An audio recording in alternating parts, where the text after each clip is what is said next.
우리에게 주신 말씀 보겠습니다. 하나님께서 우리에게 주신 말씀 잠언 15장입니다. 구약성경 잠언 927쪽 잠언 15장 16절에서 18절까지 구약성경 927쪽 잠언 15장 16절에서 18절까지 우리 한 절씩 교독하고 18절은 우리 한 목소리로 같이 읽겠습니다. 제가 먼저 16절을 보겠습니다.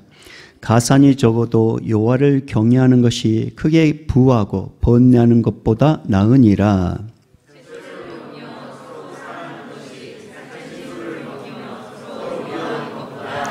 같이 읽겠습니다. 분을 쉽게 내는 자는 다툼을 일으켜도 노하기를 더디하는 자는 시비를 그치게 하느니라.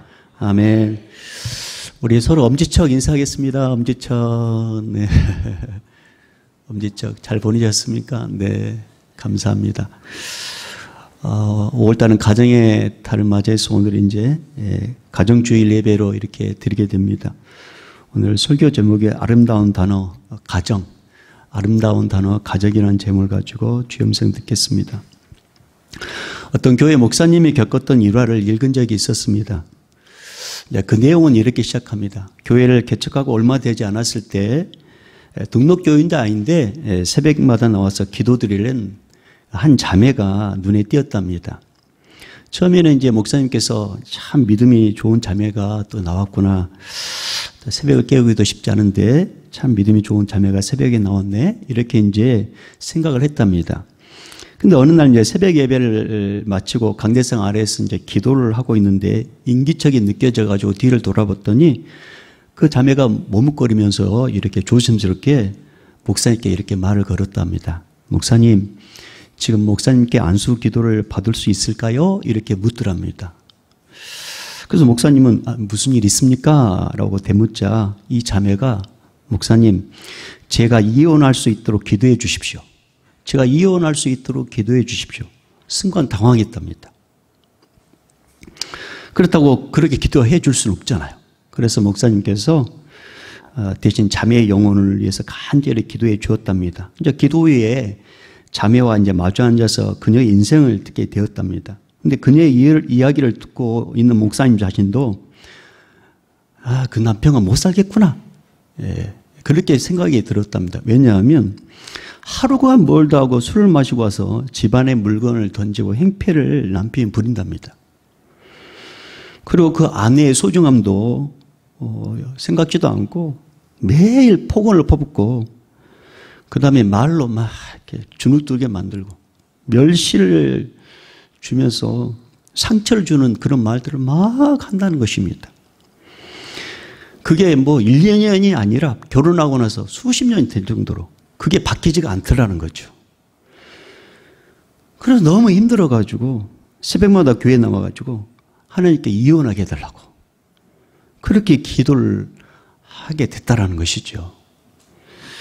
그리고 나서 이제 이 일이 있고 나서 며칠 후에 참 감사하게도 이 자매가 이제 그 교회에 등록을 하게 됩니다.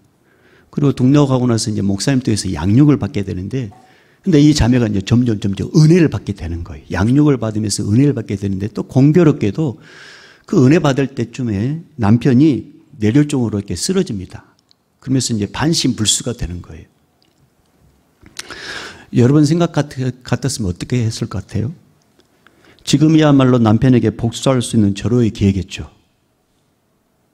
원수덩어리가 쓰러졌으니까. 그리고 남편을 버리고 도망가도 남편을 쫓아올 수 없어요. 왜냐하면 이미 이제 걸음걸이가 불편하니까. 그동안 오랫동안 멸시와 모욕을 당해온 이 고통을 보복할 수 있는 절호의 기회를 이제 이 부인이 맞게 된 것입니다. 근데 하나님께서 이 부인에게 은혜를 주셨잖아요. 그 은혜를 받자마자 이 여인이 바뀌어지게 되는데 복수의 기회를 사랑의 베풀기로 다 바꿔버립니다. 하나님께서 그렇게 바꾸니까 그 부인이 이제 그렇게 이제 변화되는데 그 부인이 이제 남편을 섬기면서 이런 생각을 들었답니다. 자기도 영적으로 반신불수했다는 거죠. 한쪽에는 남편을 미워하면서 또 하나님께 기도하는 영적으로 반신불수 같은 나를 사랑해 주셔가지고 은혜 주셨는데 자기 남편이 저렇게 반신불수로 있는 그 남편을 두고 자기가 떠난다고 이렇게 남편이 미워할 수가 없다는 거죠. 왜냐하면 자기도 하나님의 사랑으로 이렇게 회복됐으니까. 그러면서 그 남편을 보면서 자꾸만 어떤 생각이 드냐면 남편이 불쌍히 여겨주고 가엾게 여겨지더라는 거죠. 그래서 이제 그 목사님이 이제 신방을 갈 때마다 그 부인이 점점 바뀌어지는데 남편을 진짜 사랑하는 것처럼 보여줬답니다. 진짜로 사랑하는 것처럼. 얼굴이 이제 마비 증세가 돼가지고 침까지 흘리는 남편의 이 볼에 그 부인이 자신의 볼을 딱 이렇게 대면서 목사님에게 뭐라고 하냐면 목사님 저는 이 사람이 너무나 사랑스러워요. 그렇게 고백을 하고. 그러니 이 남편이 이제 더 이상 직장도 못 다니고 집에만 있으면은 제대로 뭐 씻지도 못하지 않겠어요. 그런데 오히려 더 그렇게 남편을 깨끗하게 씻어주고 옷도 깨끗하게 입히고 그리고 이제 출근하고. 그래서 더 지극정성으로 이 아내가 남편을 섬기게 됐다라는 것입니다. 신방한 목사님이 그 변화된 그 자매를 보고 막 속으로 눈물이 흘렸답니다. 왜냐하면 나 같으면은 원수 갚을 좋은 기회인데 막 속으로 막 눈물이 나오는데 꾹 참으면서 이런 생각이 문득 들더랍니다. 인간에게 있는 상처가 아무리 크다 할지라도 하나님의 은혜는 그 모든 것을 이길 수 있구나. 이런 생각이 다 들더라는 거죠. 저는 이 목사님의 일화를 읽으면서 두 가지 엉뚱한 질문을 이제 스스로 제가 해봤습니다. 첫 번째 질문은 뭐냐면 만약에 이 자매가 남편의 폭력과 폭언에 못 견뎌 몰래 야반 도주에 버렸다면 이 가정은 어떻게 되었을까? 그리고 두 번째 질문 이렇게 해봤습니다. 뇌졸적으로 쓰러진 남편은 자기를 버리지 않고 곁에 있어주는 아내를 보면서 무슨 생각을 하고 있을까? 무슨 생각을 할까? 자기가 쓰러졌어요. 그런데 아내가 자기를 떠나지 않아. 오히려 더 잘 섬겨. 그걸 보면서 폭력을 했고 욕을 했던 그 남편은 지금 무슨 생각을 할까?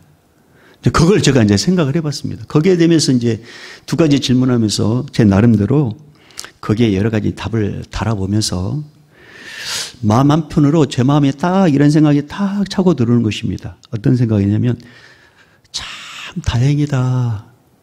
참 다행이다. 이 자매가 세상으로 가지 않고 교회로 가서 참으로 고맙고 다행이다. 삶이 힘들면 마음에 여유도 없고 양육받기도 힘들 텐데 좋은 목사님 만나 양육받아 참 다행이다. 무엇보다도 이 자매가 하나님을 만나서 참으로 다행이다. 참으로 다행이다. 그런 생각이 드는 거예요. 그러면서 제 안에 이런 확신이 들었습니다.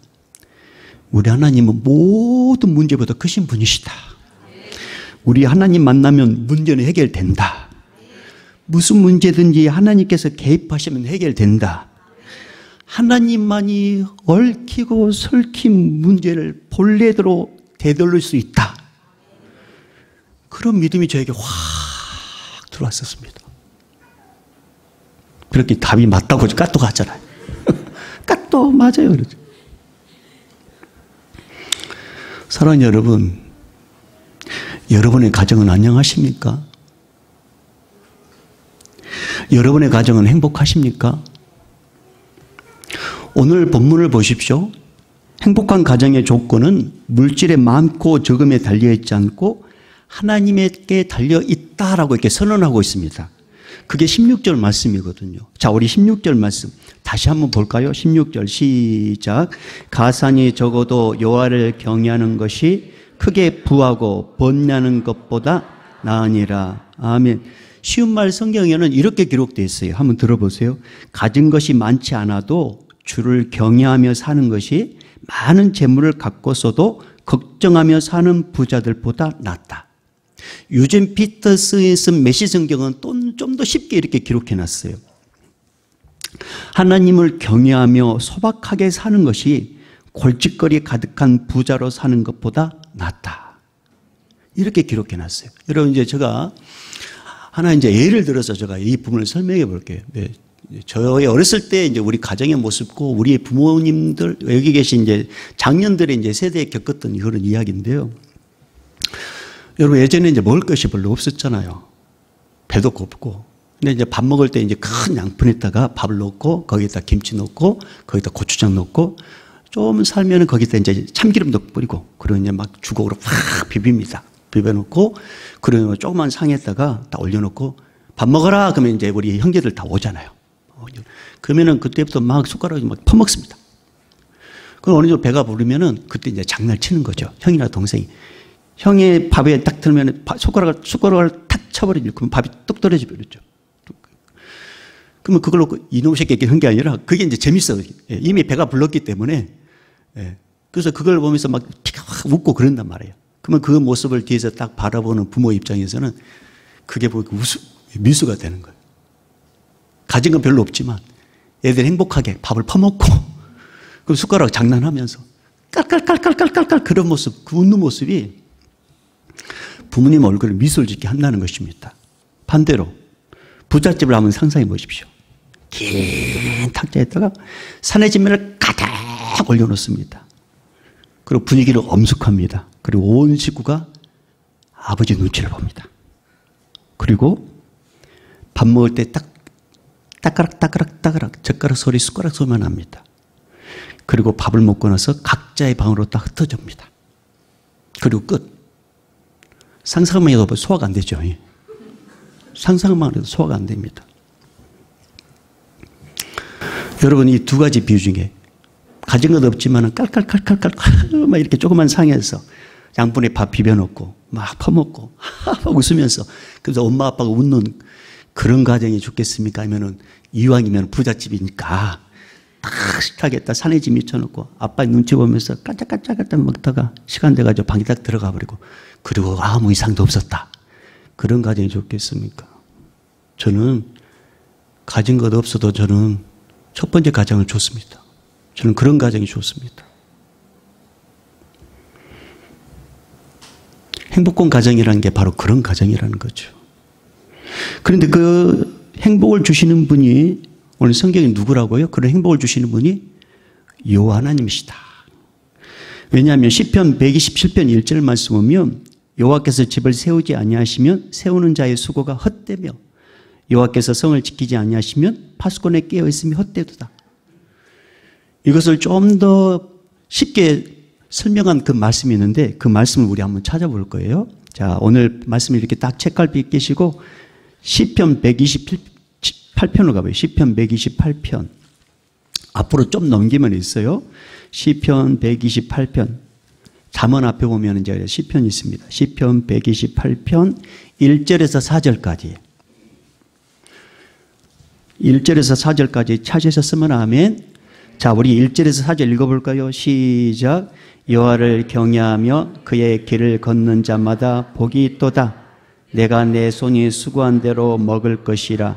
내가 복되고 형통하리로다. 내 집 안방에 있는 내 아내는 견실한 포도나무 같으며 내 식탁에 둘러 앉은 자식들은 어린 감람나무 같으리로다.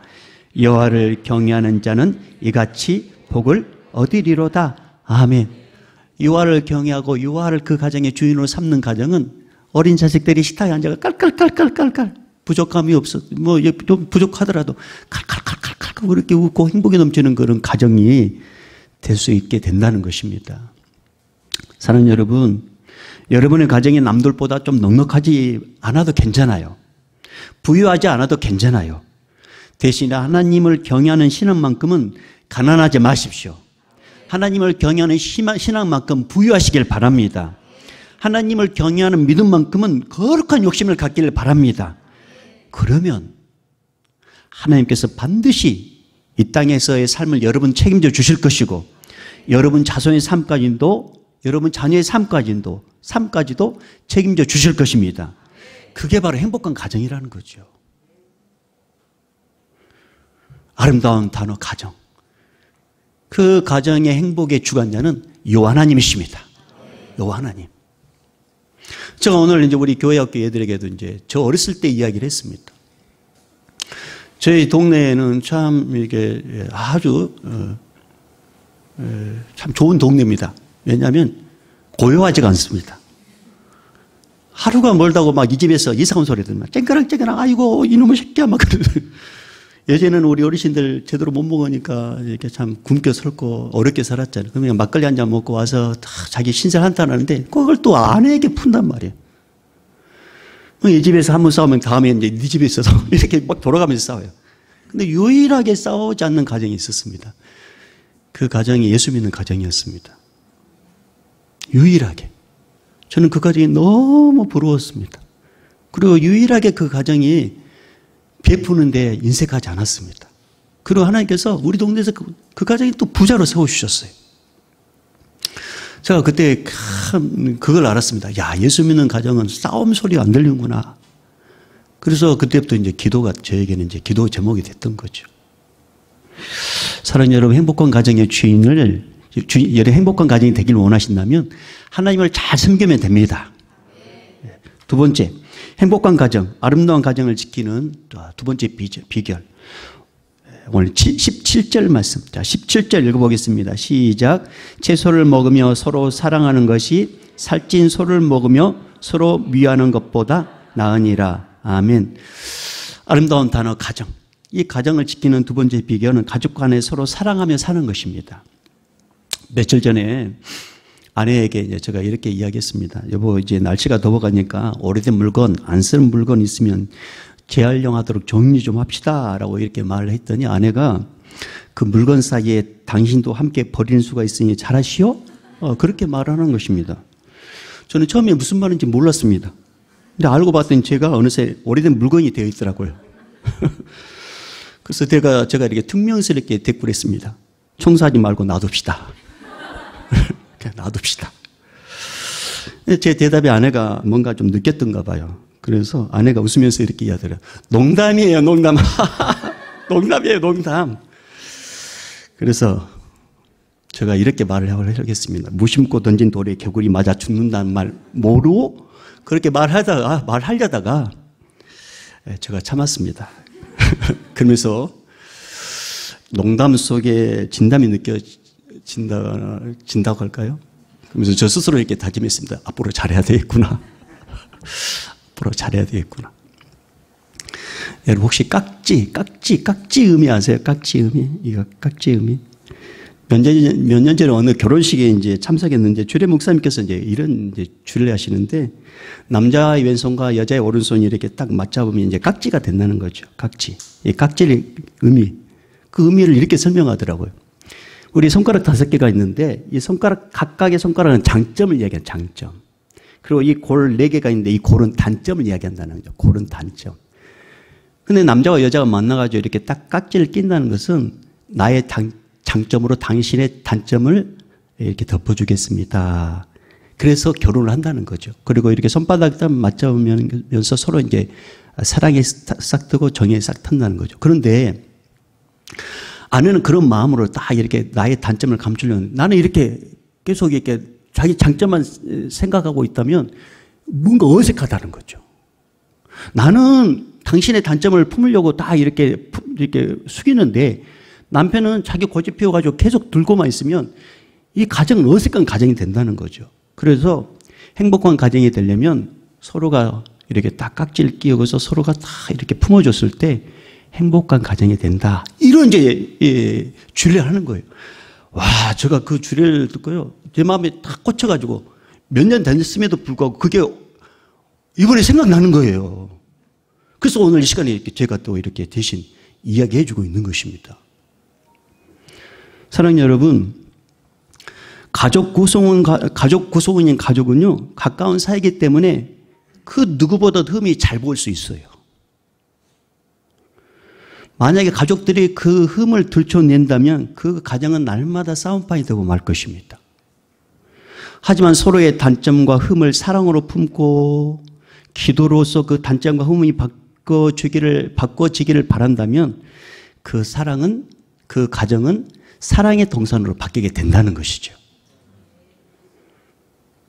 사랑하는 여러분, 흠이 없는 가족, 흠이 없는 남편, 흠이 없는 아내 누가 있겠습니까? 그런데 깍지음이 서로가 다 품어주는 거죠. 내가 잘났다고 이렇게 막 들고 있으면 불편해요. 어색해요. 그러나 나도 또 숙여주고 서로 숙여주면 보기도 좋잖아요. 그렇죠? 보기도 좋아요. 그리고 이런 마음으로 하나님, 기도 자세로 이런 마음으로 하나님 저 인간 좀 바꿔주세요. 내 마음에 안 들지만 저 성격 좀 바꿔주세요. 이렇게 기도하다 보면 하나님께서 행복한 가정으로 빚어주신다는 것입니다. 근데 왜 우리가 그렇게 해야 되냐? 사실상 우리 자신이요, 흠투성이고 죄악투성이었어요. 만약 하나님께서 우리의 흠과 죄를 들춰낸다면 우리는 부끄러워서 얼굴을 똑바로 들고 못 다닐 것입니다. 제 자신도 그렇습니다. 그런데 사랑의 많으신 하나님께서 나의 흠과 나의 단점을 덮어주시기 위해서 십자가에 당신의 아들을 죽여가지고 그 보혈의 피로 우리를 딱 덮어버린 거예요. 그래서 흠과 또 단점이 보이지 않도록 딱 덮어가지고 누구든 예수 믿으면 죄 없게 만들고 의롭게 만들고 하나님의 자녀로 만들어 주셨다는 것입니다. 그러니 우리가 누구를 들춰내면 누구의 죄에 대해서 지적거리를 할 수가 있겠습니까? 사랑하는 성도 여러분, 저는 여러분의 가정이 서로 단점을 다 장점으로, 여러분 장점으로 다 단점을 서로 덮어주셔서 가족 간에 서로 그냥 은혜가 넘치고 사랑이 넘치는 행복한 가정 되기를 바랍니다. 그리고 여러분은 가정이 모이는 곳이 이 사랑의 공동체인 충청중앙교회인데, 우리 충청중앙교회가 사랑의 공동체가 되려면 우리 또한 영적 가족이니까 서로의 단점을 또 이렇게 사랑으로, 장점으로 딱 덮어줘서 은혜가 넘치는 그런 교회가 되기를 소망합니다. 그래서 잠언 17장 9절에는 이런 말씀이 있어요. 허물을 덮어주는 자는 사랑을 구하는 자요, 그것을 거듭 말하는 자는 친한 것을 이간하는 자니라. 예, 그렇습니다.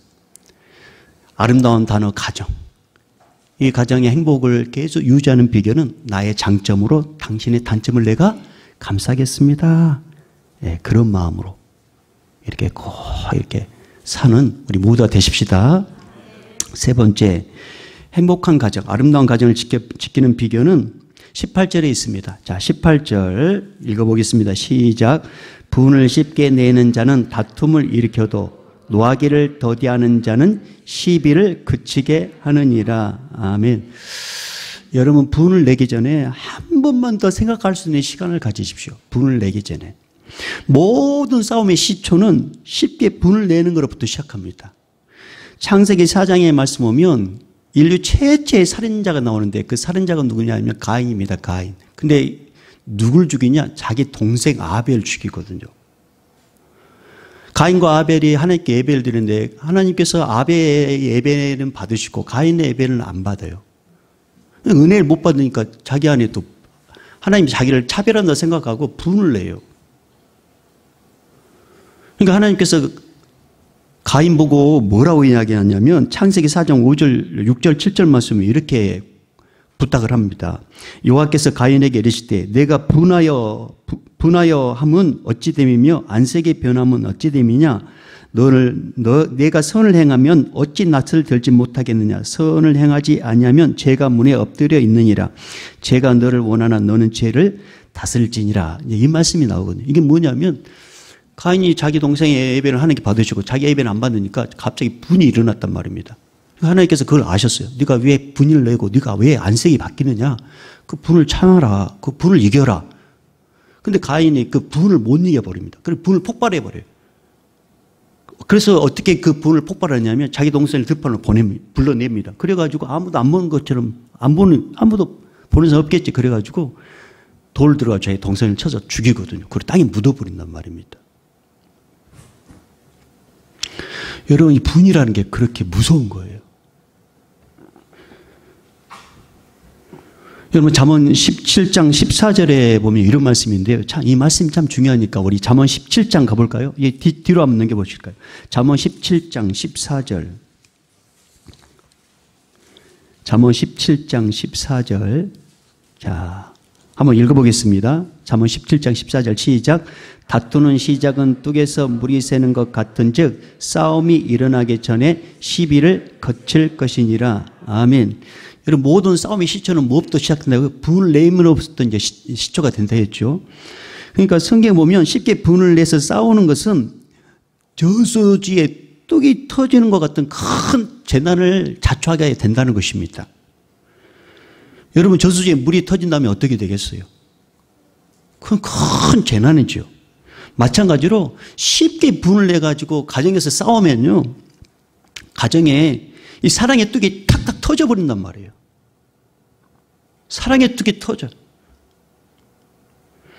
가정에서 싸우고 서로 분내가지고 가정에서 싸우면 사탄이 그 가정을 완전히 막 휘잡아 버립니다. 서로 미워하는 마음이 생기니까.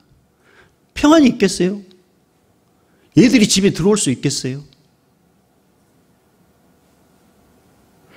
그러니까 내가 분노함으로써 싸우면은 스스로 우리 가정의 사랑을 내쫓는 것 같아요. 그리고 스스로 내가 크리스찬이라는 신분을 포기하는 것 같아요. 내가 쉽게 분노하고 다투면 그렇다는 것입니다. 그래서 하나님께서는 뭐라고 말씀하시냐면 인내하고 참으라, 이렇게 인내하고 참으라. 근데 우리가 그렇게 할 수 있어요? 물론 분을 낼 수 있어요. 싸울 수 있단 말입니다. 근데 성경은 좀 더 앞서가서 이렇게 이제 권면합니다. 분을 내어도 죄를 짓지 말며 해가 지도록 분을 풀지 말고 마귀에게 틈을 주지 말라. 이게 뭐냐? 분을 낼 수 있단 말입니다.